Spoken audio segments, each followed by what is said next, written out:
a bucksie. The next morning Fred startled awake with a handful of grass and moss in each hand. The nightmares were getting worse. He blinked, looking around. He wasn't in the den, but lying in the clearing near the pool. He hadn't dreamt. He had heard his father weeping, which was ridiculous. His father had never cried in his life. He had dreamt he was running home, deep sleep. He must have had heaved his body across the clearing. There were patches of torn grass of the grass around him. The bushes of the mud from his face and crawled over to the den. Leela and Kong lay asleep, their hair tangled together, but the pineapple wasn't there, nor was Max. It took a moment for Fred to be sure he wasn't still asleep. Then he jumped to his feet and whispering, "Please no, no, no, no, no." But there's no bones, no blood. Surely a jaguar would have left bones. Fred shook Leela awake. "Max is missing!" "What are you on?" she muttered. She tucked her knees up to her chin and batted him away. "We're sleeping." "Max isn't here." "What?" Leela sat bolt upright. Her eyes still had sleep in the corners. They were wild. "Max!" she called. She jumped to her feet, scrambling out of the den, tearing her skin on the thorns. "Max!" She stared around the clearing. Her voice rose to a roar. "Maxie, where are you?" Con came barreling out of the den. "That's happening. Are you alright?" She took one look at Leela's stricken face. "Max," she called. "Stupid idiot boy. What if someone's eaten?" Don't, said Leela, rounding on her. "Don't you dare." And then louder, her voice scraping the air. "Max! Max!" "He might be by the river," said Fred. "We'll split up," said Leela. "If I go down to the river, you go back towards the plain." She stumbled forward, dizzy with panic. "Max!" One of the trees giggled. Max stepped out of behind a cedar at the edge of the clearing. "Boo!" he said. He waggled his arms and legs and tongue at them. "I've been awake for hours. I'm bored." "Max!" Leela's eyes were brick hard and ferocious. "You vile little brat.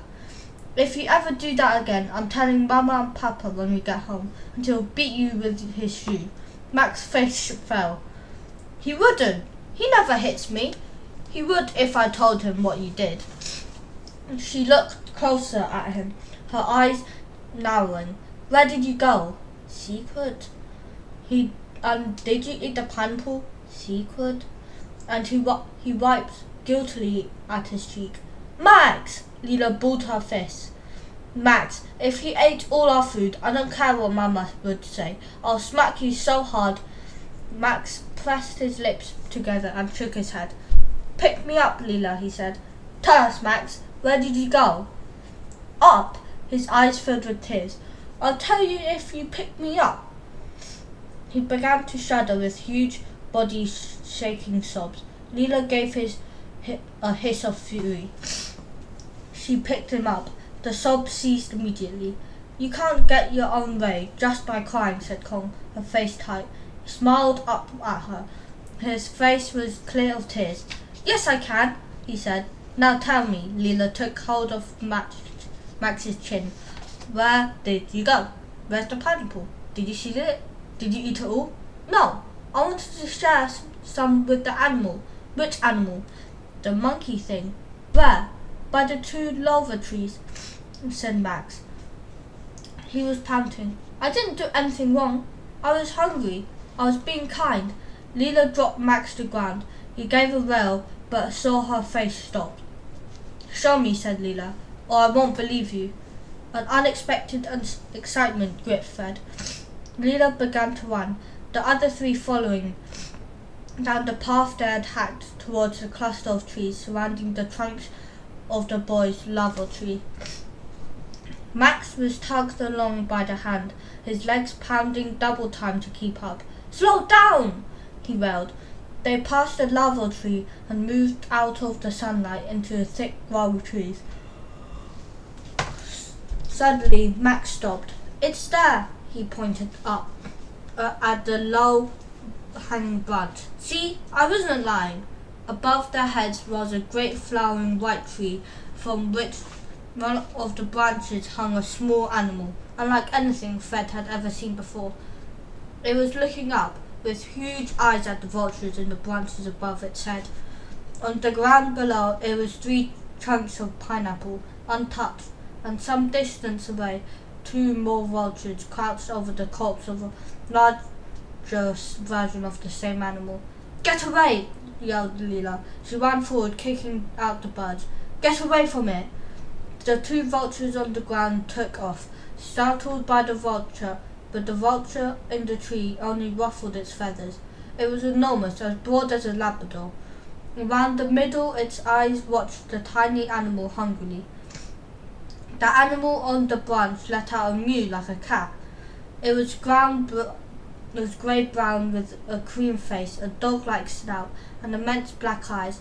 Its arms were long and thick chicken bone, thin, ending in curved claws. It was small enough to cup in your hands.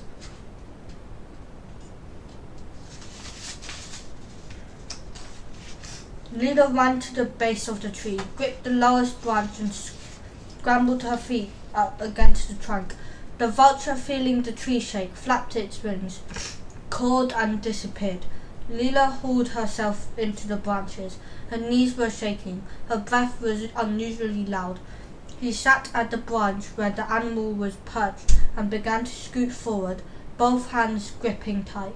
With quivering fingers, she unrounded its legs from the branch and rewound them around her arm. The creature let out a mewling sound. Leela began to edge back towards along the branch. Fred could hear her whispering prayers under her breath. She stumbled as she landed on the ground and half fell, but made sure to keep the arm with the animal high enough above her head. Max ran to her. "What is it? Let me see." "It's a sloth," said Leela. Her voice was hushed with awe. "A baby sloth." Fred stepped closer. It was one of the most extraordinary things he'd ever seen. It was very ugly and very beautiful, both at once. Its fur still had the fluffiness of babyhood. "Let's make it play," said Max. He grabbed at Leela's arm. "No!" Leela seized his wrist, cradling the sloth against her chest. "Don't! You'll hurt it." The brother and sister glared at each other. "No, I won't. I'll be soft."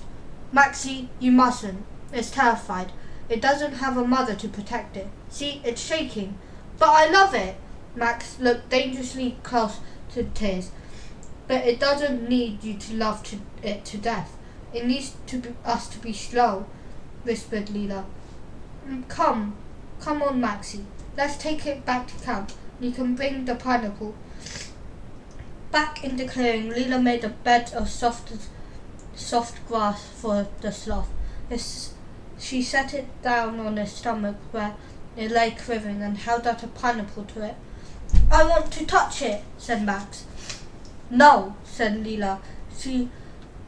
As she sat down, let him catch his breath. The sloth shook. Leela shook every part of her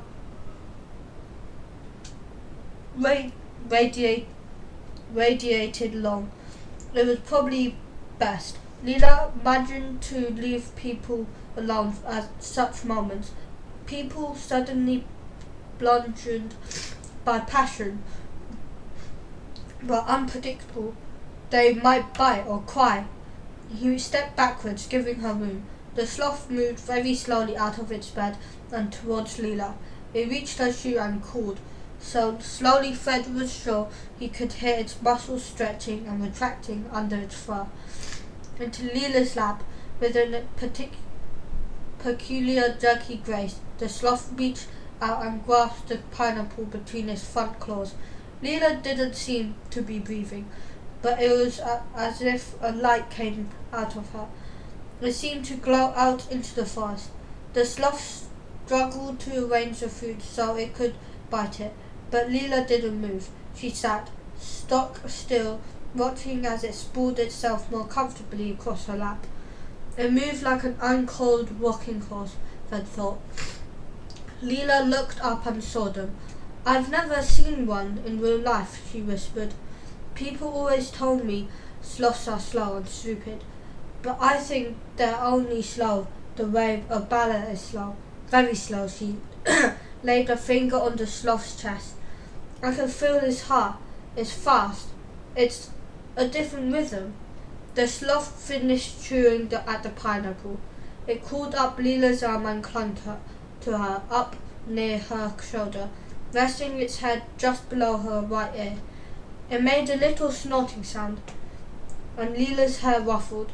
He needs a name, said Con. I've never named anything, said Leela. Her neck twisted and looked at the sloth, who was trying very slowly to eat her earlobe. You don't have pets? Asked Fred. It seemed strange for a person who was so clearly designed to live alongside living things. I was never allowed one. I begged and I begged, but Mama and Papa move a lot for their work, and said it wouldn't be fair.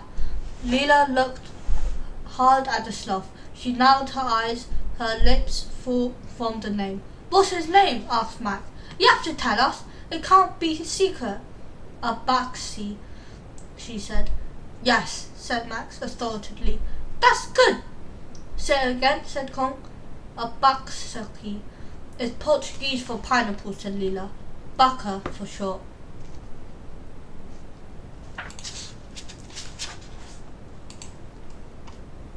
The monkeys and the bees. Jungles Fred found were full of corners and crannies.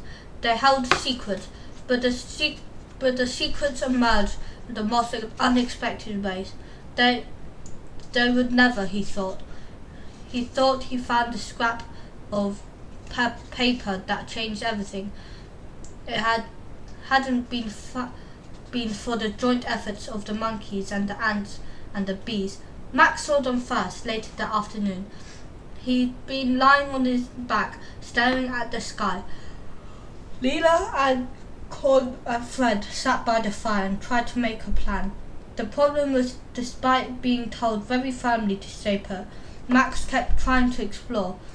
He was a small 5-year-old in a very large jungle.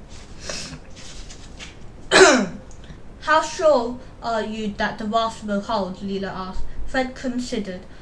The raft was wide and strong, and the vines were wrapped so thickly to secure that the raft was more green than brown. It looked like a rectangle of floating cricket pitch, but the pilot had presumably been just as certain about the plane. Medium sure. He saw Con's face. High medium. And walking would take weeks, he said. We know Minos is on the Amazon, so if we sail down the river, we should reach it. Max approached and sat on Leela's feet, tugging on her sock. Leela! He dug a chunk of snot from his nose and wiped it on the grass. Expect we don't know if Minos is up a river or down the river from here, said Con, so we have a 50-50 chance of death. Leela, said Max, listen to me. But there's a 50% chance of life, said Fred. Con smirked, and he resisted the urge to flick Max's snot at her. Can you hear me? Can you hear yourself, she said. Do you know how insane that sounds? Leela! Max tugged harder at the sock. Did you see how the monkeys fought the bees? What do you mean? Said Leela. Baka had taken up a position draped across one of her shoulders, back legs hooked under her armpit. He looked, Fred thought, like the epaulettes on his father's old army uniform. The monkeys won, said Max. I followed them. Max, what are you talking about? Leela picked him up and held his face close to hers, blazing angry. I thought you were in the den.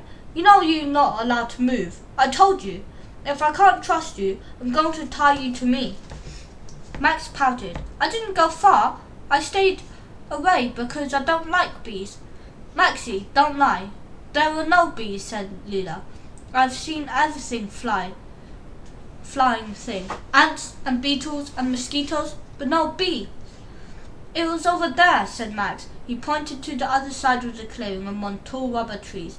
In the high bits. Leela raised her eyebrows over Max's head.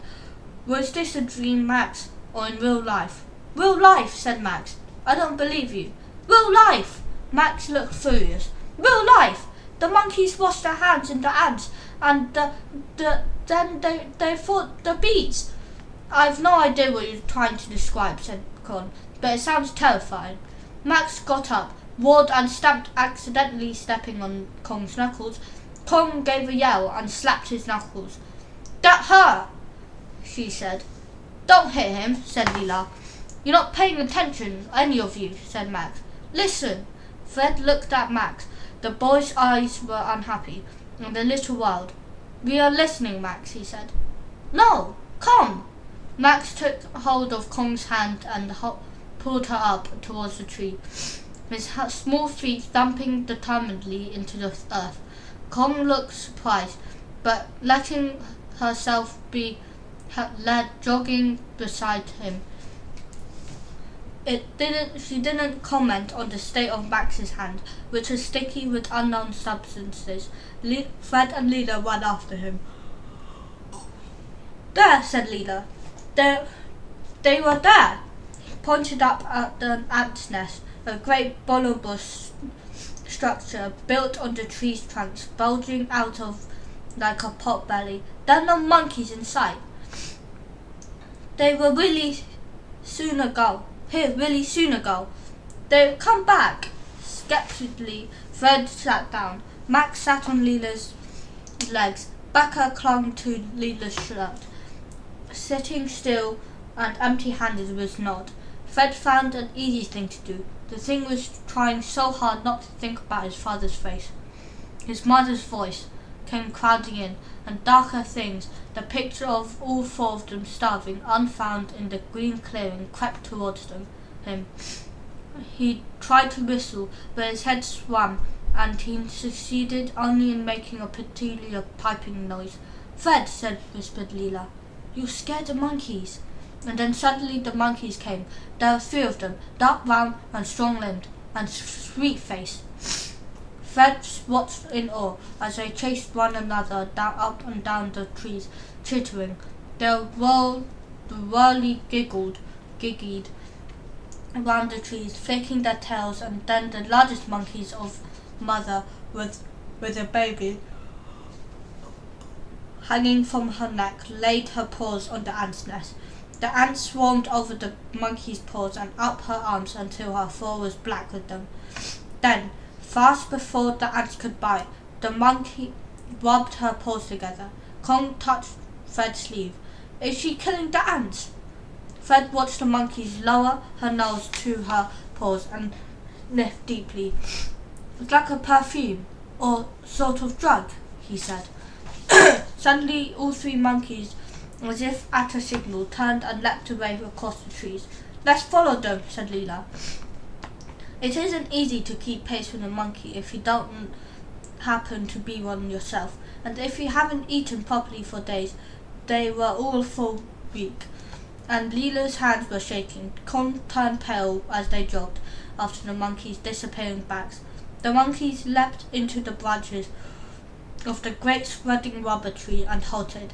Bees, said Max, in a self-satisfied voice. I told you! Far above their head, so far it was blurred with the distance of beehive.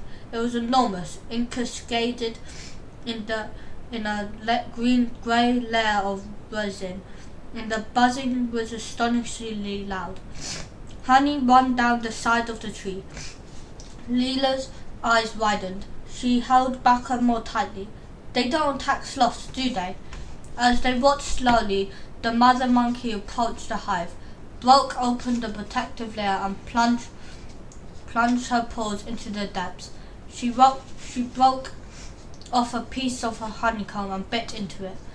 Dripping honey on her baby's head, the beehive swarmed furiously, but didn't go close enough to sting. Leela's eyes were as wide as the sun. I think the smell of her paws meant that the bees didn't attack, she said. It must be repellent. Let's try, said Fred, only already on his feet. But what happens if it only works for monkeys, said Cole. Well, there's only one way to find out. He thought of dinner, which would be pineapples if there were any left, and cocoa grubs if they weren't. Wouldn't you like some honey? Just think for 1 minute before you... Fred was already running. He wound his way back to the ant's nest and waited, panting for the others to catch up. Then he laid his hands on the side. Ants swarmed on his fingers and knuckles and wrists. It was like wearing a pair of black gloves. They tickle, he said. The ants were so small it was like being covered in full stops. Now, rub your hands, ordered Max. Quickly, quickly, like the monkeys. A few of the ants swarmed up Fred's arms all the way to his chin, but they didn't seem to dispose the bite. He rubbed his hands together, feeling a bit guilty, and then sniffed. The smell was so strong that he gagged. You know when you put stuff on cuts at school, he said. It's like that. Disinfectant, said Leela. He rubbed his hand over his face as he'd seen the monkeys do, up his arms. He hesitated and then gathered more ants and rubbed the smell on his legs and ankles too, just in case. Con pulled his hands down to her face so she could sniff. It's like ammonia, she said. Like my aunt smelling salts. They ran back to the honey tree. Fred thought the others seemed to be giving him a wider berth than usual. You smell like a bad idea, said Max. Like medicine. At the foot of the tree, Fred looked up. The trunk was enormous and the bees were a distant cloud. Are you sure you don't want to stop to think for just 1 single second, to at least make a plan, said Con. I'll be fine, said Fred. He'd always loved climbing trees. They'd always give him navigation of unknown land upwards. The others watched him. Leela was expectant eyes. Con was with one eyebrow and her upper lip raised. Max with his fingers on his nose. He seized a low branch and heaved himself up. Max cheered. Fred's legs scrabbled for purchase and then found a knot in the bark and pushed upwards. He felt immediately that this was different. This was nothing like climbing at home. His muscles were weak and less at his command. His arms and legs were less pull and spring to them. It occurred to him with a jolt that he hadn't checked to see if the tree's wood was rotten. The tree creaked under him, loud as a hinge on a giant's gate. Damn, he whispered very quietly. He reached up for the next branch and then the next, his shoes slipping and sliding on the smoothness of the bark. Oh, for goodness sake, he heard Kong say. He's going to get himself killed. He'll be all right, said Fred. Really? What if he's not? It'll be even harder stuck in this place with just 3 of us. Fred, she called. Please come down. Fred ignored her. He swung higher and faster. He set both feet on the thick branch and looked above his head for a good handhold. Suddenly, the branch under his feet snapped, his legs failing in the air, kicking against the trunk of the tree, and he swung from his hand, feeling his finger slip against the slick surface. He grabbed with his right hand for another branch, his leg blindly seeking a foothold. His feet met solid wood again. He tried to pull up to the next handhold, but his arms felt hollow, no more use than wool or straw. He had stood on the knot on the trunk, clutching at the branch above his head, frozen. He tried not to think of what his father's face would look like if he heard that his son had died climbing a tree. Look at him, said Con below. He's stuck. Are you all right? Called Leela. He's obviously not, said Con. I'm not going to stand here and watch him die. She stomped at the base of the tree, her shoulders hunched around her ears, and began to haul herself up, and her jaw locked like a boxer's. She moved stiffly but steadily, despite the shaking of her hands and knees. Fred watched as she came to rest a few branches below him, staring up, hugging the tree to her chest, and her ankles were wobbling with fear. "What are you doing?" he asked, through gritted teeth. "Telling you to come down." "No, I'm going up." "Then I'm going up too. You look stuck." "I'm not." But he knew it wasn't true. He had no feeling in his arms. He looked down at Con. Her face was bloodless, so white as it was almost blue, but full of determination. He tried to arrange his expression into easy curiosity. If I were, how would you be able to help?" "I'll go ahead," she said, "and test the branches if you have another scare like that. I bet you'll just fall and die." "I wasn't scared," said Fred. The words were out of his mouth before he could stop them. "Yes, you are," said Con, facing up the tree, "and so am I. So there." She moved ahead. She went far more slowly than he would have, and her face was set with its expressive expression that looked like fury. But she climbed steadily, testing each branch with her feet and wiping her hands on her skirt at every move. Fred unpeeled one hand on the branch and pushed back at the angry opera and he followed Con. Gradually, as Fred climbed the sway of the rhythm, it took over, and his breathing turned back to normal. The hive came into sight. There were hundreds, perhaps thousands of buzzing insects. "Bees don't have encouraging faces, do they?" said Con. Her face was much higher than usual. "Do it quickly, so we can get down." "Just a second." Fred crouched on the branch, his legs shaking a little, stuffed leaves into his nostrils so the bee wouldn't sting up his nose. "Don't come too close, or you'll get stung." From far down below, he heard Leela call encouragingly, "You can do it!" Max unencouragingly shouted, "But also, if you both fall, would you be angry if we ate you?" Fred stood, wrapping one arm around a thick branch right of him. With the other he reached up and left. Out of the vast drop, he pushed his hand into the fist-sized hole in the beehive, and the monkey had made. The buzzing grew louder and more furious. Fred braced himself. The bee swarmed angrily around him and rebounded off his shorts, but not a single bee touched his skin. Triumphantly, he broke of a fistful of honeycomb, and then another. "It works," said Fred. A bee buzzed into his mouth. He swore and spat it out, jerking his head and felt the tree sway under him. "Where do you put it?" "We could drop the chunks of honeycomb down to Leela," Fred said, "but they might get stuck in the leaves." "If all of this was for nothing," Con began. "No, I've got an idea." He braced himself and looped one arm around the branch. With his free hand, he tucked his shirt into his shorts, then dropped the honey inside his shirt front. He licked his fingers. "Ugh," he said. He'd forgotten that they cover in dust from bark and remnants of the ants, but even so, the honey was spectacular. It made his skin buzz. "Can I have some?" asked Con. "I thought you wanted to get down." She was shaking so hard, her knees were jumping, but she lifted her chin defiantly. "If you can, I can."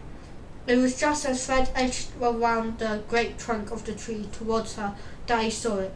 Something red the size of an apple tied tightly round with vines in the branch. His breath stopped. He leant backwards to see. "Fred," said Con, "don't." "I'm fine." He grabbed a handful of tree branch. "Look above your head." The red thing wasn't a plant. It didn't have the tinge of life to it, was it? The leaves are in the way. I think it's leather, like a handbag. No, something else. He edged round her and upwards.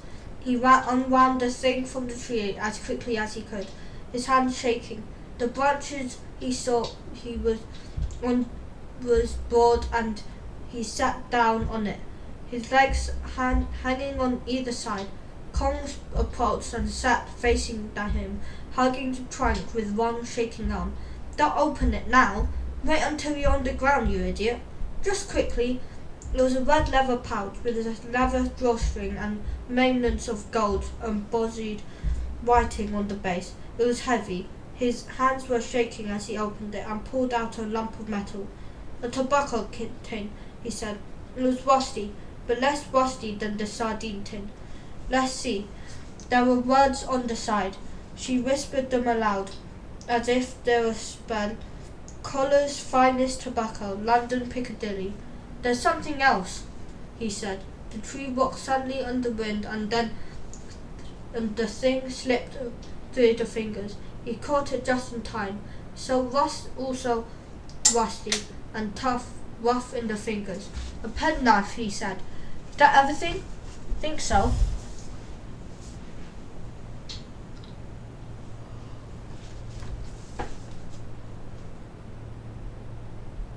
He brushed away the stray bee and upturned the pouch of it over his palm.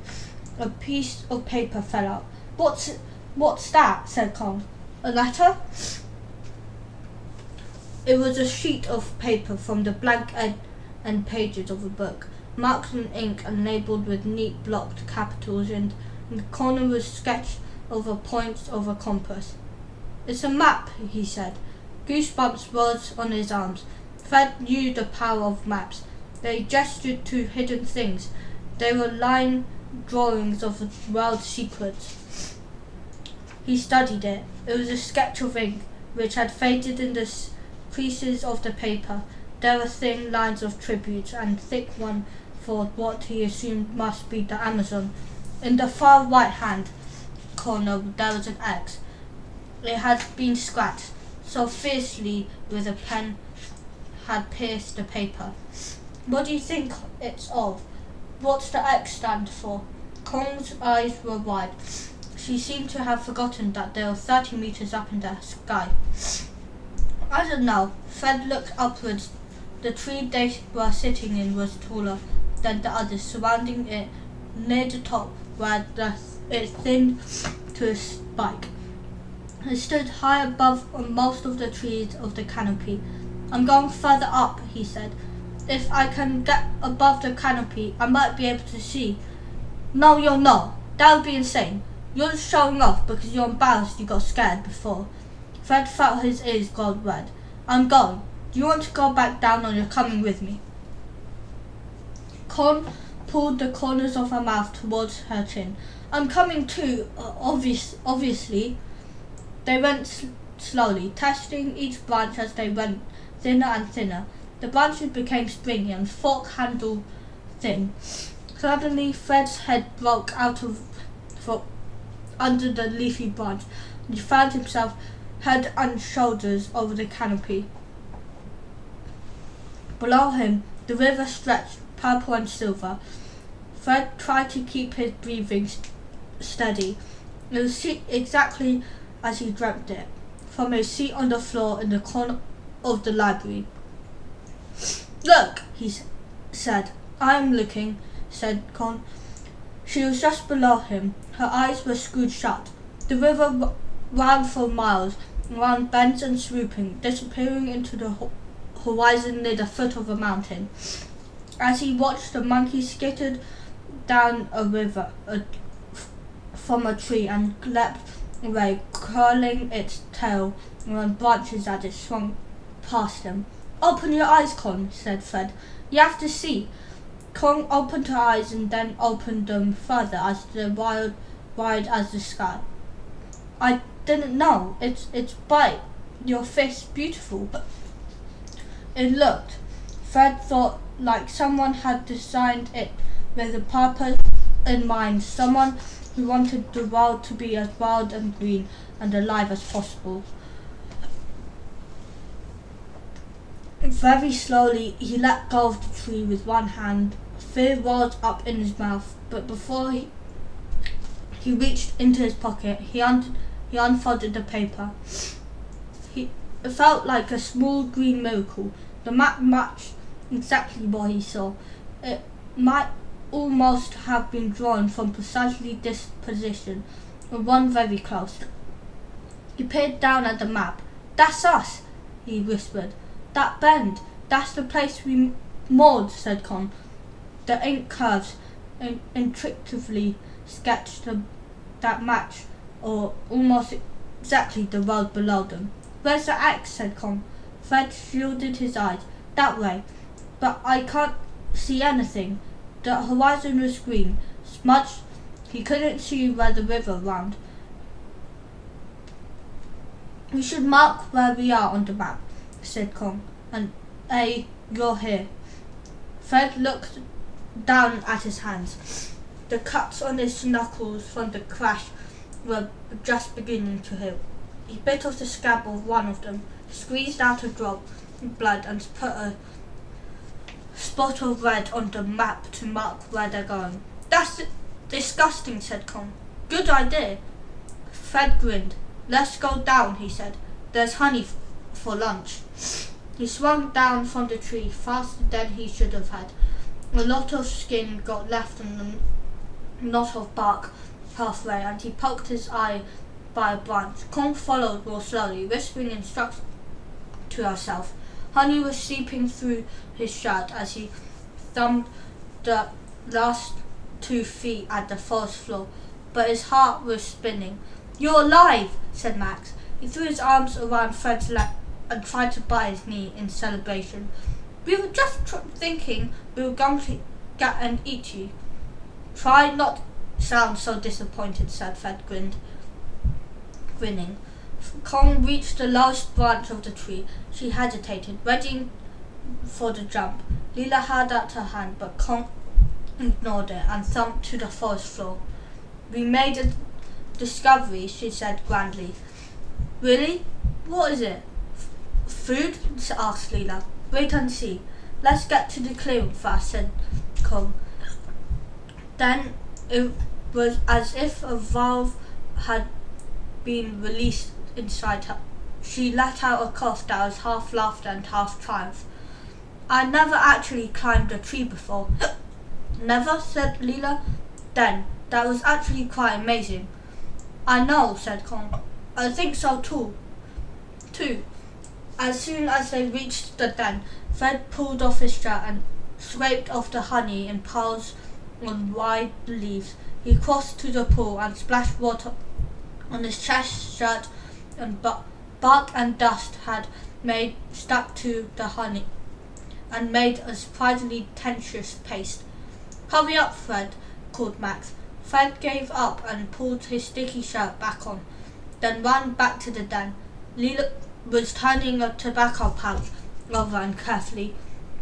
Tobacco was hanging around her throat like a necklace, sniffing her collarbone. "It's red," said Leela. "Tobacco pouches are usually brown." "So?" asked Con. Leela leant forward, her eyes shining. "Bees can't see the colour red. They see it as black. What if someone wanted the bees to protect the pouch from the other animals? The bees can't see it. It's just not part of the tree, so they would have been suspicious." "Do bees feel suspicious?" said Con skeptically. Leela flushed. "It was just an idea. But Mama says in the jungle you should avoid red. It's a poison colour. Whoever owned this would have counted on that. They must have been planning to come back for it." Fred felt an electric shiver pass over his skin. "There's more. Keep looking. A map." Leela unfolded the paper on a wide flat stone. "What's the X?" "We couldn't see," said Con. "It was just too far." "Maybe treasure?" asked Leela. Maybe a secret tribe." "Cannonballs!" said Max. "Don't," said Con. Or maybe he didn't know what it was. Maybe it's just where he was going, said Fred. I wondered if he knew. Max laid one small hand over Fred's mouth. I'm hungry. Are we going to eat the honey? The honey works on them like medicine. Leela sat up straighter. Colour came into Con's cheeks, and the taste of honey was absolutely astonishing. Sweet and earthly and mild. It made Fred want to turn back flips across the jungle floor. It was a taste rich enough and deep enough to make them forget, just for half an hour, about the map.